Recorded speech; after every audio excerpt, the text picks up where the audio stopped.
Hello friends, maths class study में आप सभी का स्वागत है और मैं दीपक आज एक नए वीडियो के साथ आप सभी के सामने प्रस्तुत हूँ।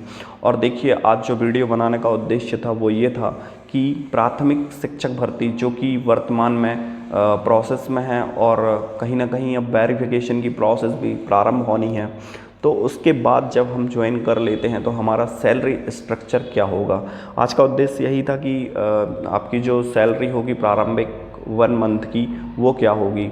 कभी भी जब कोई जॉब के लिए प्रयास करता है तो उसके दिमाग में कहीं ना कहीं ये चीज़ पहले ही क्लियर होती है कि हाँ, मैं ये बन जाऊंगा तो मेरी सैलरी इतनी होगी।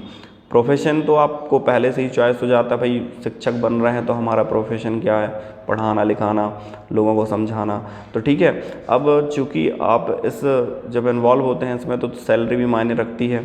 अब सैलरी स्ट्रक्चर क्या होगा उसके बारे में इस वीडियो में मैं आपको जानकारी प्रदान करूंगा और आप अपने हिसाब से इस सैलरी को देख करके, जैसे मैं कैलकुलेट कर रहा हूँ, मैंने कैलकुलेटर ओपन किया हुआ है, कैसे निकालते हैं वो आप भी निकाल सकेंगे। अभी जैसे मैं बात करता हूँ सैलरी की, सैलरी आपकी 2 टाइप से आती है, ठीक है ना। एक तो जो आपका IFMS होता है उसमें पूरा सैलरी स्ट्रक्चर होता है, उसमें 2 प्रकार से सैलरी दिखाता है। एक होती है ग्रॉस सैलरी और दूसरी होती है नेट सैलरी। ग्रॉस सैलरी का मतलब ये होता है कि आपकी बेसिक में DA और HRA, अभी यही 2 चीज़ें एक्स्ट्रा हैं, ये जोड़ करके जो आपकी टोटल सैलरी बनती है वो ग्रॉस सैलरी कहलाती है। और आपका NPS का जो 10% डिडक्शन होता है, मतलब कटौती होती है, और जो सरकार मिला करके देती है 14%, वो कटौती और 14% को मिला करके आपका जो मिलता है वो आपका NPS में जमा होता है। अब ये कटौती के बाद जो शेष राशि आपके अकाउंट में आती है उसको बोलते हैं नेट सैलरी, जो आपके खाते में आती है। तो देखिए, सबसे पहले अब बात करते हैं कि कैसे निकालेंगे सैलरी स्ट्रक्चर। हाँ, जो भी व्यूअर नए जोड़ते हैं चैनल में वो चैनल को लाइक, सब्सक्राइब और शेयर जरूर कर दिया करें, ताकि जो इन्फॉर्मेशन होती है, जो इम्पोर्टेंट तथ्य होते हैं वो अधिक से अधिक लोगों को पता चल सकें। तो देखिए, हम कभी भी बात करते हैं सैलरी स्ट्रक्चर की तो हमें पहले उस जो भी हम सेवा देने वाले हैं उसका मूल वेतन पता होना चाहिए। तो आपका जो मूल वेतन होता है वर्ग 3 का वो 25,300 रुपये होता है। क्योंकि हम सभी जानते हैं कि अभी परिवीक्षा अवधि के दौरान 3 वर्ष की परिवीक्षा अवधि है। पहले वर्ष में 70%, दूसरे में 80, फिर 90 और फिर 100% वेतन मिलने की प्रोसेस है।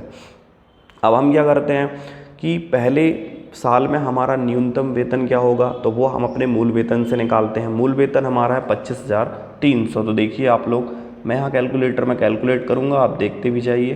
25,300 रुपये हमारा न्यूनतम वेतन है।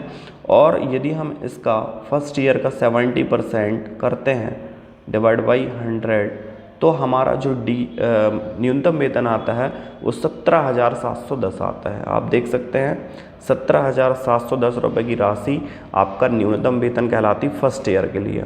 अभी चूँकि वर्तमान में 34% DA मिल रहा है, आगे 38 मिलने वाला है अक्टूबर या नवंबर में, अक्टूबर पेड नवंबर में, तो वो बात की बात है। परंतु अभी 34% है तो मैं इसी पर निकाल लेता हूँ। अब चूँकि DA 34% है तो अपन 34% इसका भी निकालेंगे, तो 34% होता है 6,021 रुपये।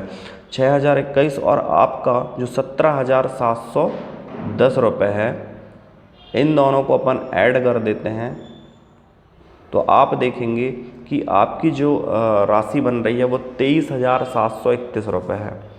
और इसमें अभी HRA ऐड नहीं है। HRA क्षेत्र विशेष को लेकर के होता है। ग्रामीण क्षेत्रों में HRA चूँकि हाउस रेंट कम होता है इसलिए HRA वहाँ पर कम दिया जाता है। सिटी में जो होता है वो कहीं ना कहीं उसकी तुलना में ज़्यादा मिलता है, महंगाई के हिसाब से, एरिया के हिसाब से। अब बात करते हैं HRA, तो लगभग 200-300 रुपये ऐसा ही मिलता है ग्रामीण क्षेत्र में।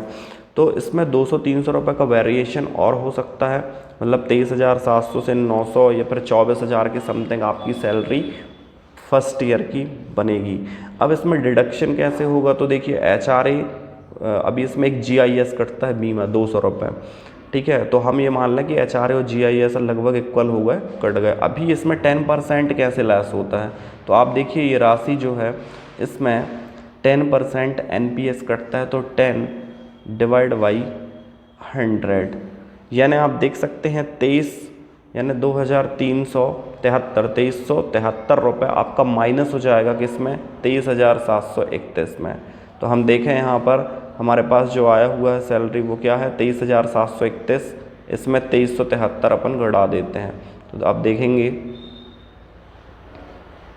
731 माइनस इसका 10% मतलब 2373.1 मतलब 21,357 रुपये आपके अकाउंट में आएंगे ही आएंगे। यानी आपको क्लियर हो गई कि ये जो सैलरी आपकी दिख रही है अब 21,357 या 21,500 के लगभग हम मान लें, ये सैलरी आपके अकाउंट में आएगी। इसी को बोलते हैं नेट सैलरी। और जो आपकी वो बन रही थी 24,000 के ऊपर, ठीक है ना, वो आप 23,000 24,000 की समथिंग वो आपकी ग्रॉस सैलरी थी। इसी प्रकार जैसे ही 80% होता है तो जहाँ पर हमने 70% मूल वेतन निकाला था, अब वहाँ 80% कीजिए। अगले साल जैसे ही बदलता है तो 90% कीजिए और फिर 100% करके देखिए। अब आप सोच रहे होंगे यदि 100% वेतन मिलता तो सैलरी कितनी होती, तो देखिए मैं इसको भी कैलकुलेट कर देता हूँ थोड़ा सा। यदि आपका 100% वेतन मिलता तो 25,300 में 70% 80% निकालने की ज़रूरत नहीं पड़ती। आप इसमें केवल डीए जोड़ते 34 डिवाइड बाई 100, तो आप देखते हैं 8602 रुपये 8,602 रुपये आपकी डीए की राशि होती है। और इसमें हम अपनी 25,300 बेसिक जोड़ देते हैं तो आप देख सकते हैं सैलरी कितनी आ रही है, 33,902। अभी मैंने इसमें HRA नहीं जोड़ा है, GIS नहीं काटा है। यदि 100 रुपये भी यदि आपका 200 कटने के बाद GIS कटने के बाद यदि HRA का 100 या 150 रुपये एक्स्ट्रा होता है तो 34,000 के लगभग सैलरी आपके अकाउंट में 100% वाली आएगी। अब इसके बाद जो भी आपके दिमाग में डाउट हो आप कमेंट बॉक्स के माध्यम से बता सकते हैं, और जो भी न्यू जानकारी होगी मैं वीडियो के माध्यम से आप सभी को बताता रहूँगा।